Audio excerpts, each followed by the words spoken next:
ဆေးုံသွားတဲ့အခါမှာမိမိဖြစ်နေတဲ့ဝေဒနာတွေကိုဘယ်လိုပြောပြမလဲ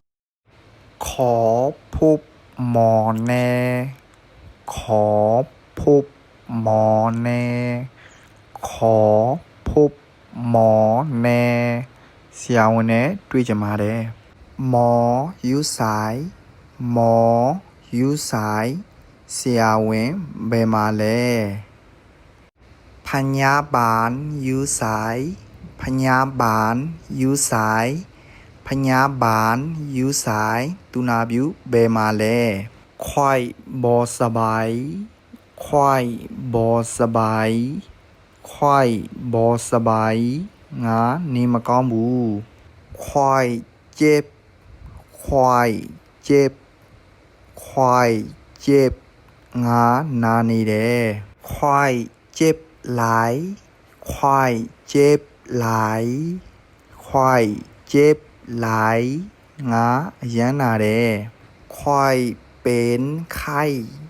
ควายเป็นไข้ควายเป็นไข้งาဖျားနေတယ်ควายเจ็บหัวควายเจ็บหัวควายเจ็บหัวငါခေါင်းကိုက်နေတယ်ခွိုက်เจ็บคอခွိုက်เจ็บคอခွိုက်เจ็บคอငါလေချောင်းနာနေတယ်ခွိုက်เจ็บท้องခွိုက်เจ็บท้องခွိုက်เจ็บท้องငါဘိုင်းနာနေတယ်ခွိုက်เจ็บแข้วခွိုက်เจ็บแข้วခွိုက်เจ็บแข้วငါသွားနာနေတယ်ခွိုက်အိုင်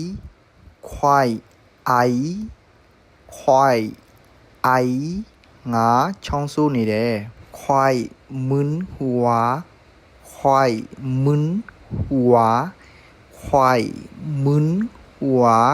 ငါခေါင်းမူးနေတယ်ခွိုက်ဟากခွိုက်ဟากခွိုက်ဟากငါအန်နေ